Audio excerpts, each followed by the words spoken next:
Hey, this is Dominic, and this is your home for the cutting-edge conversations on optimizing your personal performance, lighting up your sex life, and living a purpose-driven life of your own design. These are the topics that Dominic and I have both struggled with in our own lives and still don't always get right. This is Brian. Welcome to the Great Man Podcast. Hey, this is the first episode of a three-part series on rethinking alcohol. In 2021, one of our most downloaded episodes was, Is Alcohol Keeping You from Your Great Man? Featuring Steve Wilt, one of the beloved brothers, the Great Man Within community. And what we found was a vibrant discussion among our community members around, man, maybe I need to rethink my alcohol behaviors and patterns. Is it still serving me in the way that I want it to in pursuit of my great man? So these three episodes, starting with the episode today with Pete Sousa, are going to be covering the topics of today is alcohol abuse and addictive behaviors, and looking at the extreme side of when alcohol can really railroad your life. The second episode, we're going to be talking about what does life look like after alcohol? I've been personally alcohol-free for 6 years, and a lot of people are afraid of living a boring social life if you give up alcohol. And I'm going to give you an honest discussion around how my social life changed, some of the friction I experienced, and now how my life and social life are thriving more than ever before in the alcohol-free world.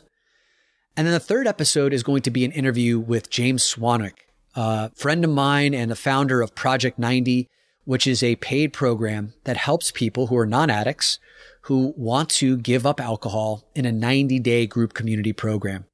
So today, the first episode of our three-part series is featuring Pete Sousa, looking at the addictive nature of alcohol and what happens in an extreme addiction life.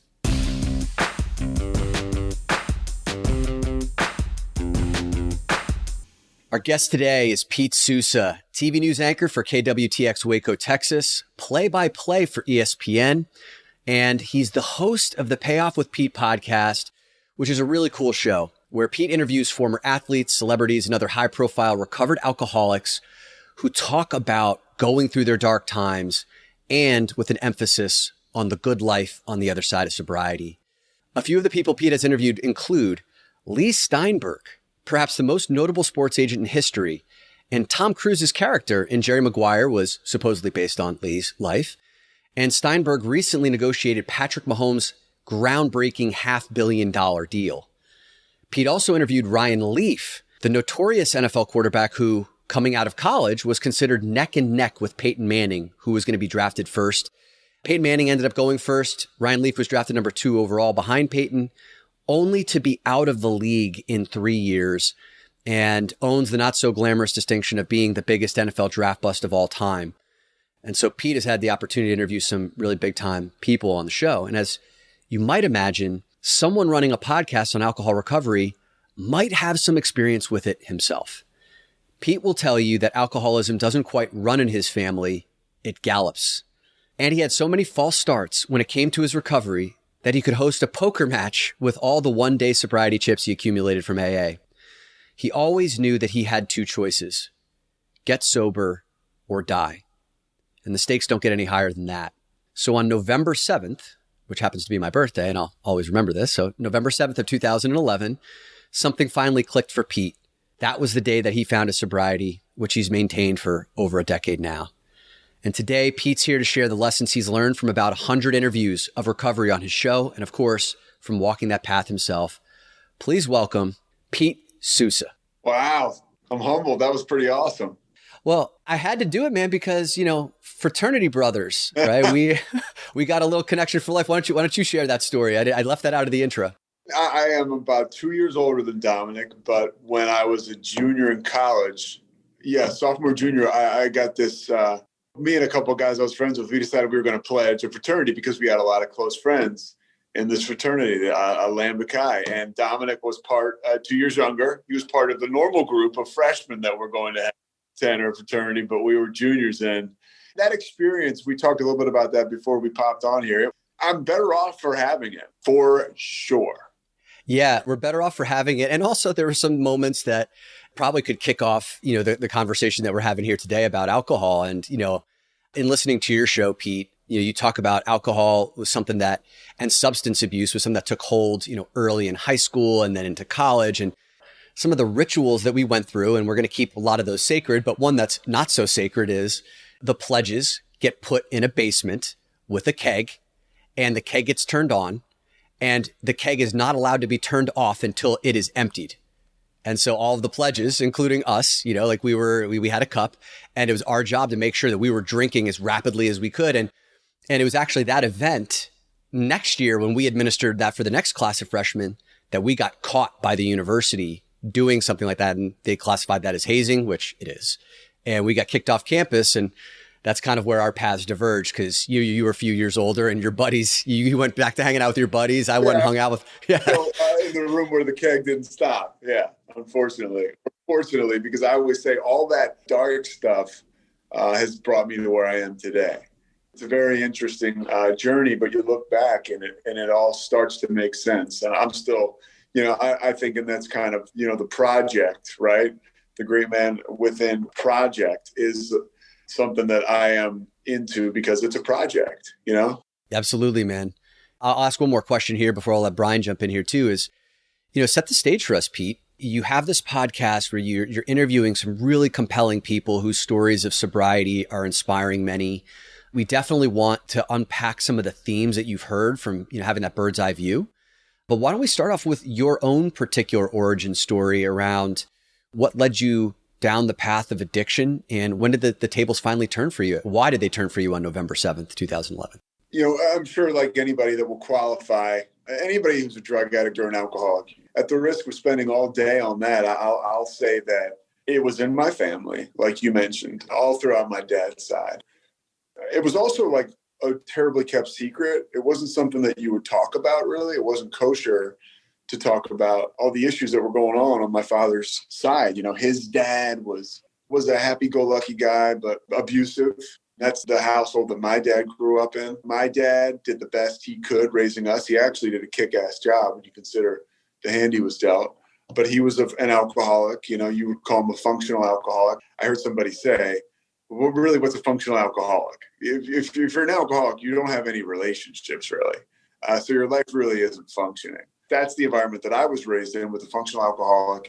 First time I drank, you hear it, I got sick. I was in fifth grade. Fifth grade. That was your first drink, was fifth grade. Wow. Fifth grade. My brother Kevin was like, my parents went to 7-Eleven. He would have a party. He was kind of like the outlaw in high school. He was a real cool guy, He had a big party one night, and I drank till I got sick.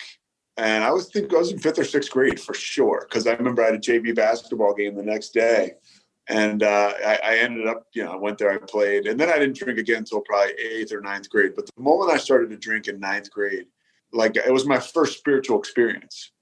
I had courage. I could talk to people. Right away, though, I was grandiose. I was drinking and I was blowing up stories or stretching the truth. I started to believe my own bullshit. I could do things before that I never thought I could do. It was literally like I thought I had discovered this superpower. That superpower, like you'll hear from a lot of alcoholics or addicts, just at some point it turns on you. When it turns on you, man, it's ugly. I went to college. That's how I went to the University of Richmond.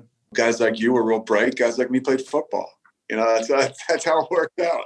And I went there on a scholarship going into my senior year or my freshman year at Richmond. This is a part of my story. It's like my first consequence.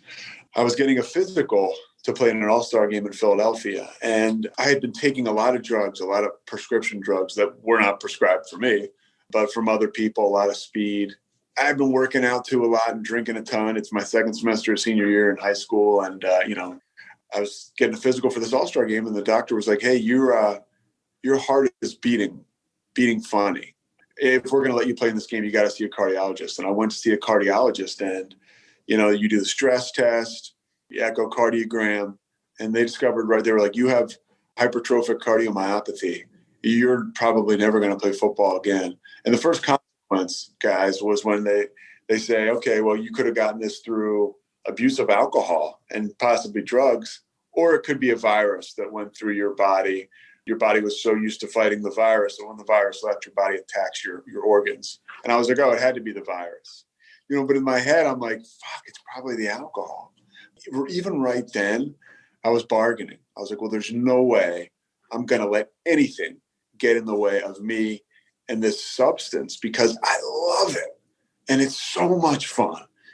I was lucky, honestly. And this is something I was talking to a friend of mine about, Hillary Phelps, who was on the podcast that I do recently. She was a swimmer at Richmond. There was a structure in athletics that kind of kept me in the fairway for many years. If I were not to go to class, or I would get in trouble with our coaches, because they kept me on scholarship. I didn't play, but they kept me on scholarship, and I contributed to the team. But I was able to still be a part of things, and that structure really helped me. The moment I left college, I was in free fall. I started to do a lot of hard drugs, took a lot of speed. I thought that was great. When I got out, you and I are of the same era. Brian, I think you too. There's ecstasy was a huge thing. Taking that stuff like Tic Tacs out of school.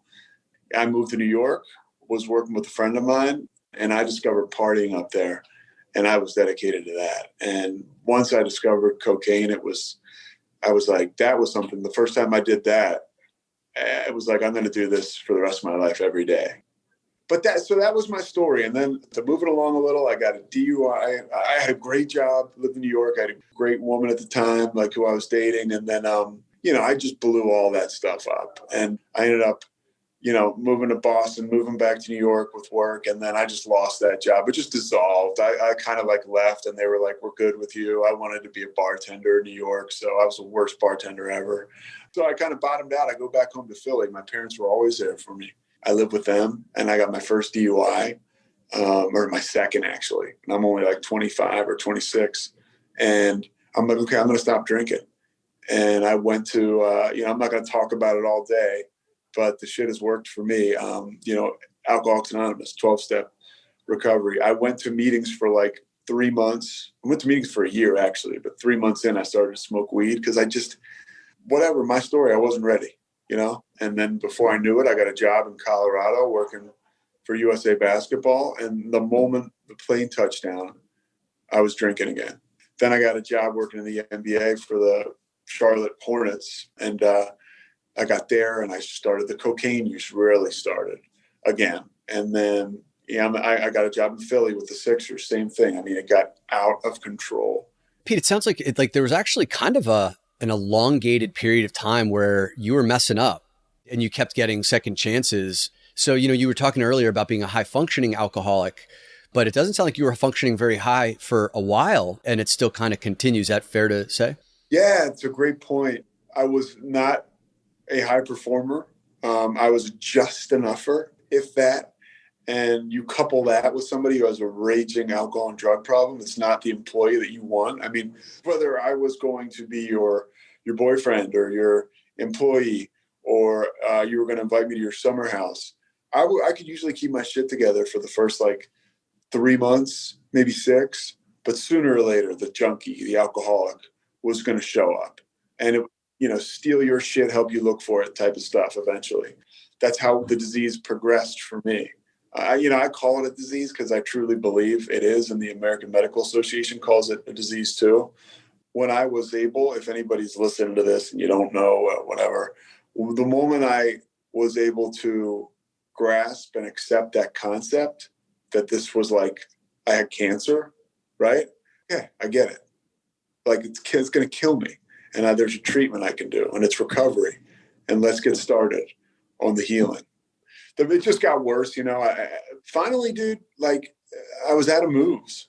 I basically went through 2 careers. And again, back home, I'm in my early 30s, and I was just bottoming out, free fall. And I remember coming to my parents and being like, there have been a couple interventions. It's funny, God, I haven't talked about this stuff in a while. It's nuts.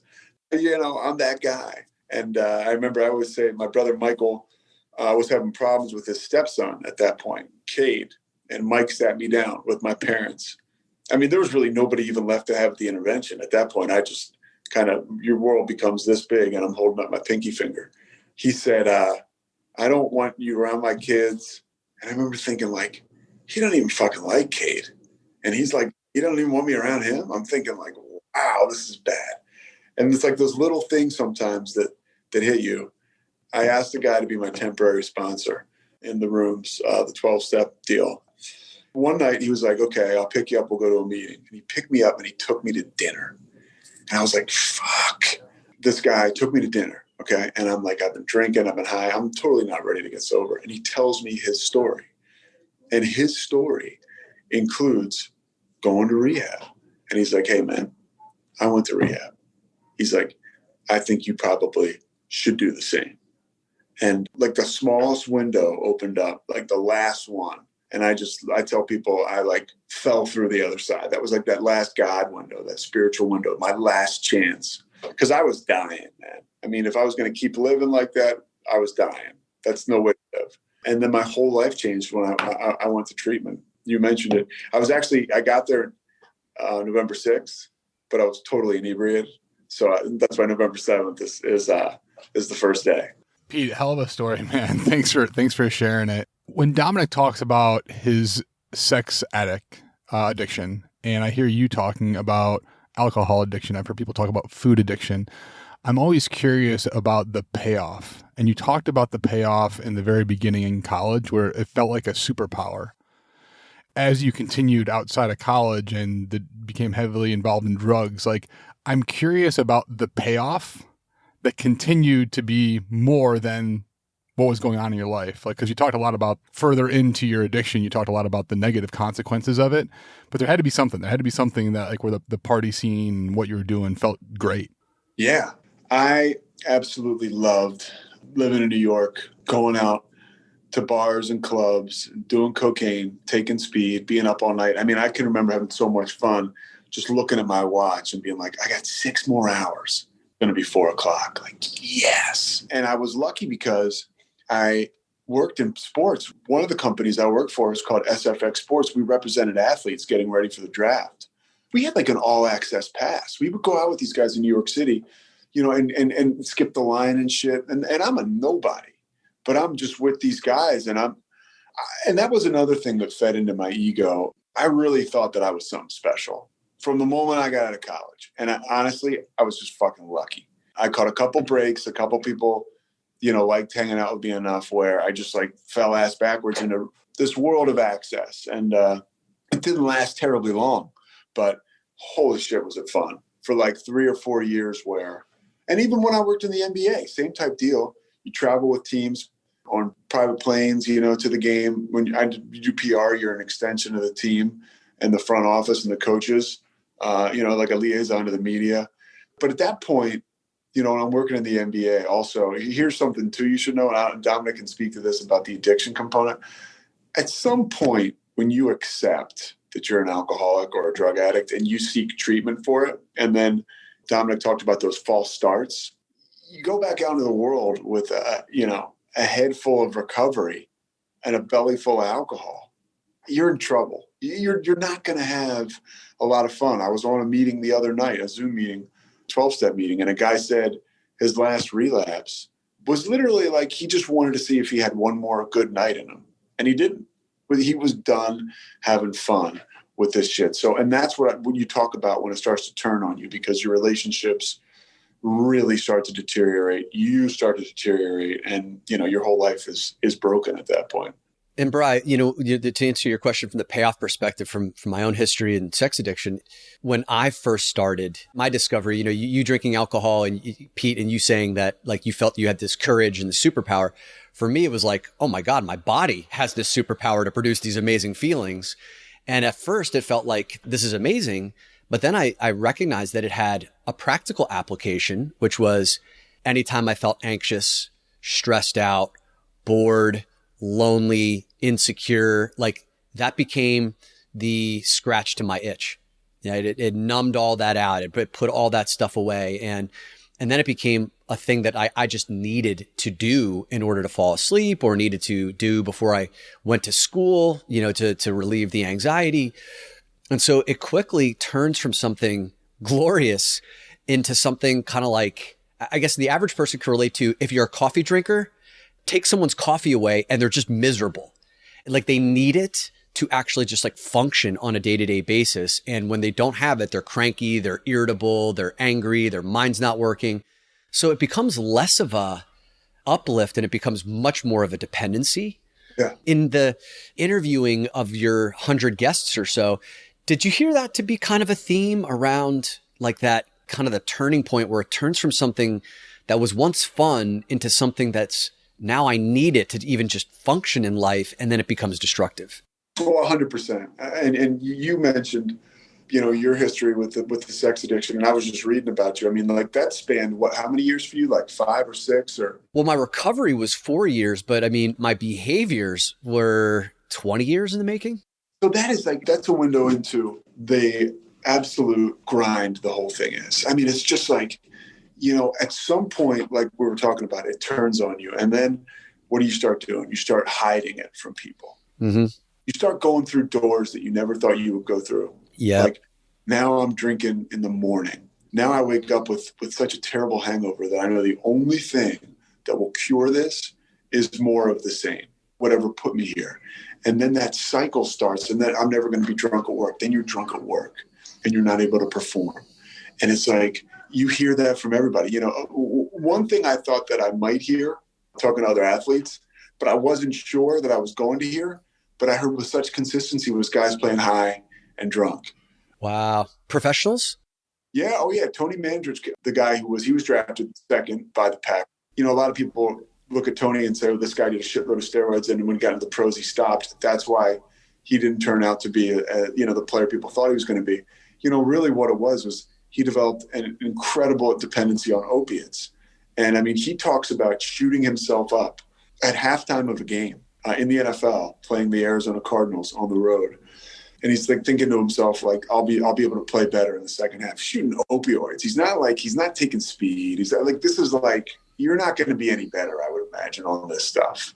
Not a performance enhancer. And, but he needed to take it. And he thought in his mind, it'll help him play better. And I remember I asked him, I was like, did you play any better in the second half? He's like, fuck no. Yeah. But Vance Johnson, a guy who was a wide receiver for the Broncos, played in like 3 Super Bowls, exceptional receiver in the NFL, taking all kinds of drugs before games, the night before. Vance said he didn't even sober up till the second half. Wow. And Pete, what you're saying here, I wanted to double click on, like these lines in the sand that we draw and say, I will never, right? I will never be drunk at work. And then you step over that line. Yeah. And then you create another line that you say, I will never. And then you end up doing that. And, for me, it was like, I'll never cheat on a girlfriend. I'll never do that. And then I ended up doing that. And I'm like, well, I'll never do that again. And then it happened again, and it's like, Bri, you asked me this. So I think it was our second or third episode of this podcast way back when we first started. And Brian was interviewing me about the making of a sex addict. How does one become a sex addict? And what I said was that line where like you have no control anymore over putting a line and then maintaining that line. That's when you know that you've got a problem. And it sounds like you found yourself there. All of the people that you've interviewed are doing these unthinkable things. Like most people couldn't imagine a professional athlete shooting themselves up with opiates at halftime or, not sobering up till the second half of a game. But teammates are all around him. Coaches are all around him. They're getting away with it. Yeah. We had this one guy, Chris Terrian, he played forever in the NHL, that he had become so dependent on alcohol. It was an afternoon game and he was playing like shit. And in between periods, he takes his skates off, goes out to his car, drinks vodka, comes back in, plays an incredible third period, and they win. And the next day, his coach grabs him and is like, hey, like, he was like, fuck, the jig is up. They're going to know that I was drinking. And his coach was like, you played incredible. I need that guy on the ice all 3 periods. Wow. And that also is the mind fuck that is addiction. Every once in a while, the ball's going to bounce your way, right? When you're drunk or you're high. And that's all I needed to be like, oh yeah, see, that makes me better. I need that. Pete, I can so relate to this, man. This is a silly story comparing like I was in a softball league about 10 years ago and softball compared to like professional sports. An elite athlete, ladies and gentlemen. Yes. I was an elite softball player. This team, we did win the championship this season I'm talking about, but that's neither here nor there. But I remember it was a day where during that day, I stayed at home from work. I quote, worked from home, barely got any work done. I was sexting women all day long. I must have jerked off like 4 or 5 times. I was like drained, like I was just, I had no juice, no energy. And then I went and played a softball game that night. and I went like 4 for 4, crushed like 2 home runs. I caught a ball over my shoulder, threw 2 guys out, like one at the third base and one at home. And I'm like, oh, okay, so this has no consequences. That was like the best softball game I played in the 7 years I was on the team. I'm like, oh, so this stuff doesn't have any consequences. And it's those moments that really fuck with you where you're like, oh, well, I guess I can handle this. This is not really an issue. And then you just go trudging along doing more of the same shit. Dude, 1,000%. I want to ask you one question, a follow-up for you. Did you have any kind of like speed or meth connected to your sex addiction? Because I know that fed my sex drive for sure. So when it came to substances, I never had my drug of choice was just the sex addiction. So there was never any other substances. Yeah. Very, very high testosterone levels. That was all Dominic had to go on. That was true. We've tested, and then so like I have these weirdly high testosterone levels, which sounds great. And all the commercials are like, you need high testosterone. It fucked up my hormonal system. So yeah, you can take some. Wow, that's interesting. Pete, I'm curious about something. When Dominic talks about a sex addiction, there's parts that are really relatable. And when you talked about being an alcoholic, there's parts that are really relatable. Talking about the payoff of having a superpower. For me in college, that's when I started to have sex. And it was always after drinking. Right? There was no time with a woman for the first time where I was sober. That lasted into my 30s. I would love to turn the page here on, we've experienced what you were going through. You hit that point where you fell through the window, and now you're on the road to recovery. And something I'm curious about, I've never considered myself an alcoholic, but I have seen the detriments to my life of not drinking alcohol anymore. I very rarely drink alcohol anymore. And I miss some of those social opportunities with people. It seems to be a level playing field that, hey, let's go grab a drink. Something that everybody can do. Not everybody can go or wants to go play basketball. Not everybody wants to go, to a poetry slam. Like this, it just seems like a universal sort of thing. So I'm curious about your recovery and the payoffs that fill the holes that the addiction gave you. Wow. I mean, that is a great question, because that was a huge fear of mine. I mean, you mentioned the interaction with the opposite sex for me. I was ridiculously reliant on alcohol and then ultimately drugs to even have the courage to talk to women, which, I considered to be attractive. I had one girlfriend when I was living in Philadelphia. She to me was so beautiful and so cool, that I felt like I was nowhere near on the level of being with someone like that. So I was constantly drinking and taking speed. So I felt like I was on that level. That happened a lot. I felt like I was never good enough to be with the women I was with. And it's an inside job. It's total bullshit. But that's what I was telling myself. I mean, at the time, I wasn't good enough because I was such a drunk and an addict. But when you put in the work, when I got sober, I went to a rehab. After that, I lived in a recovery house, like a halfway house. When I was in the halfway house, I worked at Kentucky Fried Chicken. I mean, and this is after I worked in the NBA for years. What was that like, Pete? Talk about that for a minute. Like, you're in your 30s now and you're working at Kentucky Fried Chicken. What did that feel like for you? Look, parts of it were hilarious. Parts of it too, I took very seriously because I was taking sobriety so serious. And honestly, I didn't know how to work or function. And this is kind of brings me back to my point. Like, I didn't know how to operate a regular job. Like, I had been playing football and I worked for I used to mow lawns and, I'm just not the most skilled technician at anything. So, I mean, they were like, hey, work the register. I was like, holy shit. It was like flying an F5 for me. Give me and I had these feelings of fight or flight. Like, literally, I would be in line. It would be really long. I'd be like, I got to go to the bathroom. They'd be like, dude, there's fucking 30 people here. And so I learned how to manage a situation, how if you hang in there, and you learn something, you will actually be good at it. So by the time, if you want to put you can almost put it in a microscopic situation. I progressed over that 5-month period of working at KFC to by the end, I was fucking around. I always have the story of this guy came up to the drive-thru and he's being such a prick. And he was like, where's everybody back there? What's going on? I had the headset on and the hat. And I'm like, I'm sorry, sir. One of the chickens is loose in the back. The guy's like, what, you got chickens back there? I'm like, no, if you relax, we'll get you your 3-piece, So therein, that goes back to the thing with dating. And all of this confidence I got, all of this, the ability to hang in there and kind of get back up to speed as far as life was concerned, was esteem building. And now I had this confidence that I never had. I never really grew up because there was an Arrested Development. I was putting substance on every single emotion or learning experience basically that I ever had, or life experience. And now I'm confident. And so then with the female, I remember the first time I kissed a girl when I was sober, I was like, I'm going to kiss you now. It wasn't exactly, I was like Pepe Le Pew probably, or like.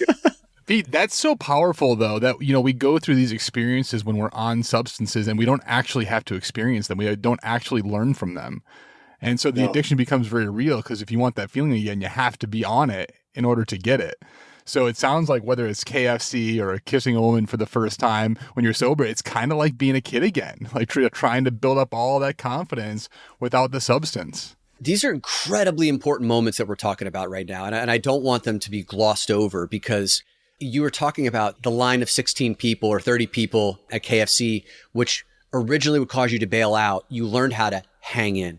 The moment with the woman who you'd never kissed sober before, you would have needed alcohol in the past, but then this time, you fumbled around. I'm going to kiss you now, and you dive in, and maybe it wasn't the sexiest kiss ever, but you did it. These are those moments. And Bri, when you talk about relatability, right? The majority of the people who are going to be listening to this podcast aren't going to be alcoholics, but they can certainly relate to needing crutches for the things that like jack them up emotionally in life, whether it's around money or being in a boardroom or romance. And like what you're hearing here is, Pete, you really humbled yourself, working at KFC, like given where you'd been can be a humbling experience. Telling a woman, I'm going to come kiss you now. And like these are humbling moments, but now look at you. You're an anchor on a news show. You're doing play-by-play for ESPN. And so last week I get a phone call or an email 2 weeks ago. Hey, this is ESPN, out of Bristol. Because you do a lot of ESPN regional stuff or ESPN Plus, but this is like the big network. They're like, hey, can you do these play-by-play games next week for the University of Texas? I'm like, shit, yeah. I was nervous. I mean, I was super prepared because that's what I do when I get nervous. Otherwise, I'm just going to sit around and get nervous. Anyways, the game, I mean, I know how to call a game, but I needed the information on the guys or whatever. But I have this pin I wore at KFC, and I still have it. And I put it right next to, the mic box that I was using.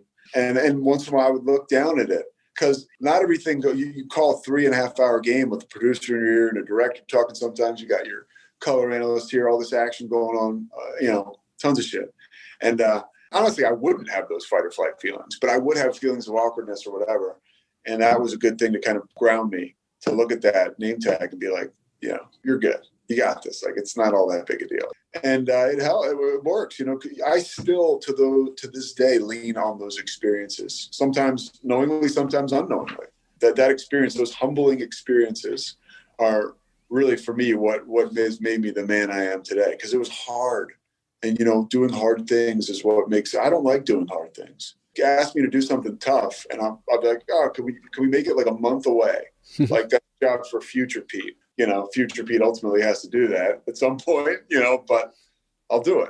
I don't like hard stuff, but if I commit to it and I end up just walking through it, I get out on the other side, usually with some self-esteem, some more. Pete, one of the questions that when I was working in the sexual health space, I would get often from parents is, how do I talk to my kids about sex? It's a hard topic. I'm uncomfortable with it. I don't really want to do it, but I think I should. I never got that talk related to alcohol. It was kind of like, don't drink. It's not a thing. My parents didn't drink, and we just kind of didn't talk about it. I'm curious what you would tell, either your kid or the advice you would give a parent for their kid when it comes to alcohol and substances. First thing I'll say is I'm not an expert. There are people who can answer this more eloquently and probably a little more research-based. I will tell you that my brother Michael is sober, and he's a guy that I admire a great deal. And he has incredible relationships with his children. They've never seen him drunk, but they know that he has this. For an alcoholic talking to their child, I think it's very important that at the right time, when they reach the right age, that you let them know, hey, we've got this in our family. I have this.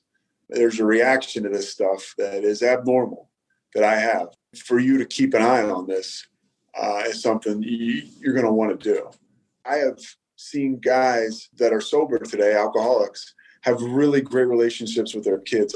There's an education there and an open dialogue that I think, whether it's sex or whether it's alcohol, I grew up in a family where we didn't really talk about sex. We didn't talk about getting fucked up until it was all too late. I think that it behooves a family to just have that open dialogue to kind of take away that stigma. Hey, look, if you have this reaction, you might have this, and it's okay because I do too, and we can talk about it. Look, if somebody's going to be a raging lunatic, alcoholic, or drug addict, unfortunately, a lot of times that's just the hand they drew, and they've got to manage it somehow, and it happens. Even today, when I have a situation that I'm not sure about getting into, you could find somebody that went through the same exact situation and said, I did it. Don't do it. This is what will happen. I'm like, yeah, I think I'll figure it out myself. And then it's you go run into a buzzsaw. But so the only way I can really answer that is from the perspective of somebody who has a drinking problem. As observing my brother, he has done a miraculous job of raising his kids, one who's now about to graduate college. But again, he's done his job. She's going off to college. But I think the one thing that I've seen, even in my friends who aren't alcoholic and who don't have the tendency, is the open dialogue. This is real. Especially now, dude, you guys both know the stakes are way too high. If you're a kid who has 12 beers and you're at college for the first time, and 12 beers is a lot, right? But you're out, you're partying for the first time. My first line of Coke, there was no risk that it was going to be a line of fentanyl and I was going to die. Right.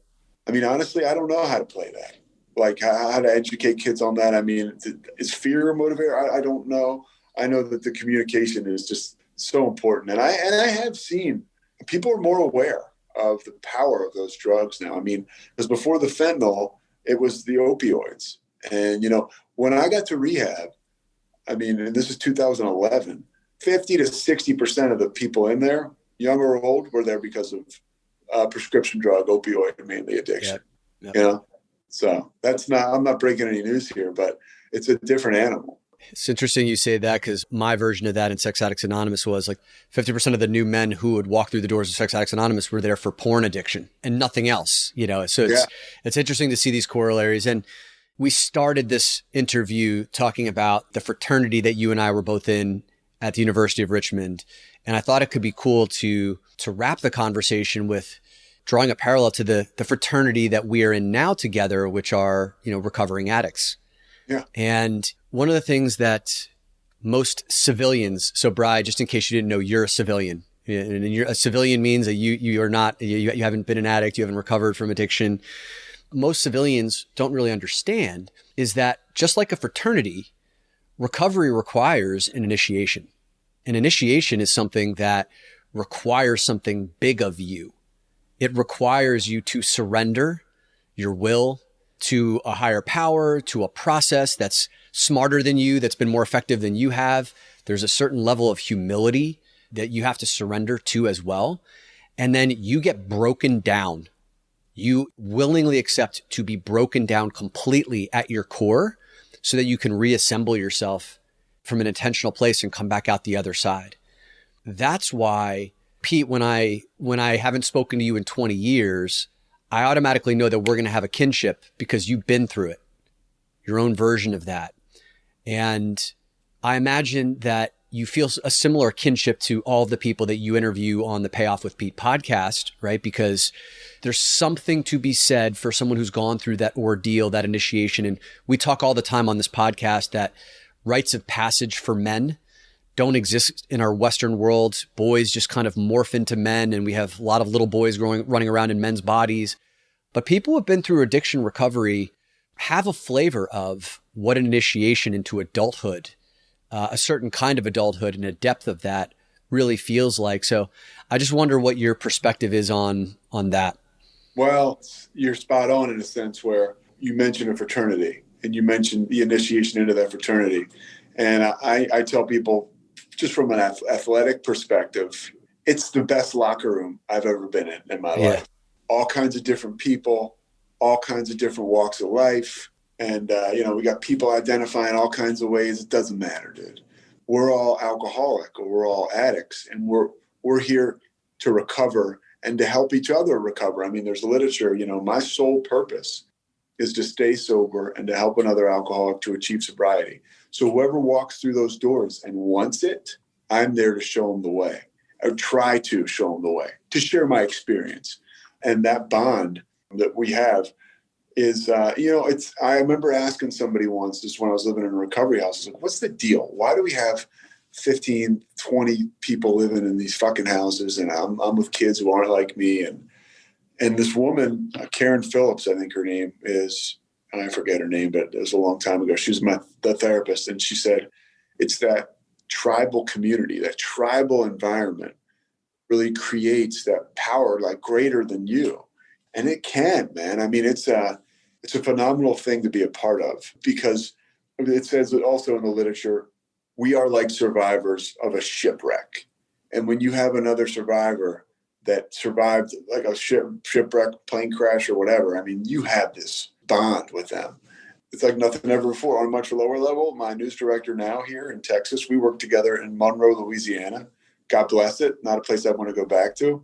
So he and I have a bond. We were at the same station in Monroe, and I love the guy. And there's certain things like that that keep us together, and sharing those experiences that you've had with people, whether it's at a former job or definitely like in alcoholism, addiction, or sex addiction. Like there is something about sitting in front of another addict and bearing your soul it's an out of this world experience when both are being vulnerable. Yeah. Awesome. Pete, I want to thank you for sharing your story so courageously.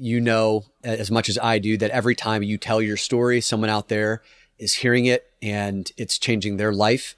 I remember you sharing on your podcast, the interview with Lee Steinberg, which you have to listen to. You had said that Lee and his story, when he was on HBO Sports, speaking openly about his addiction, hit you at at the right moment where you were like, if Lee Steinberg, right, can have this and survive it, then I can. And now you're paying it forward, doing for others what he had done for you. So I just wanted to applaud you for that. And the podcast is a must listen. I'm going to link it at the top of the show notes. It's the Payoff with Pete. I will link the Lee Steinberg interview because I think that's a great place to start.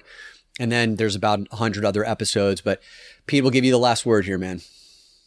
Look, I really appreciate you giving me the opportunity to tap into a whole nother, group of people. You talk about the great man within. I think that we all have that. We have that great man within us. It's just a matter of finding it and letting that authentic light shine. Whether it's addiction to sex or drugs, or whether it's just a guy who's on his journey, we all have each other to connect with. So I would urge, anybody, I'm not hard to find. I know you'll probably link the Instagram and stuff, but just message me. If you've got any questions about alcohol, and it doesn't necessarily mean you, if your son or whatever, I love to be able to, it's really a fire that burns in me, the recovery thing all the time and keeps me going. So if you've got any questions about addiction, recovery, hit me up. I'd love to hear from you. Hey, so one of the things we weren't able to get to in this episode is, what did Pete's life look like after he went alcohol free? And unfortunately, we ran out of time today, but do not fear, because the very next episode, Brian and I are going to be talking about, what does life look like after going alcohol free? At the beginning of this episode, I mentioned that I've been alcohol free for about 6 years now. In the next episode, we're going to be talking about, what was that experience like transitioning from alcohol, the friction that I experienced, how my social environments changed, how my relationships changed, how my body changed, and how, for me, it was a decision that I made that I'm never going to be going back on, because I've seen the benefits of an alcohol-free life. And it's a judgment-free conversation that we're going to be having, because I support anyone's right to want to drink socially and intentionally, as long as you know what the role it is playing in your life, as long as it's not standing in the way of the things that you want, then have at it, enjoy. And so that next conversation that we're going to have in the very next episode of this 3-part series is going to be looking at, what does an alcohol-free life look like? Is it boring, or can it be thriving? Enjoy.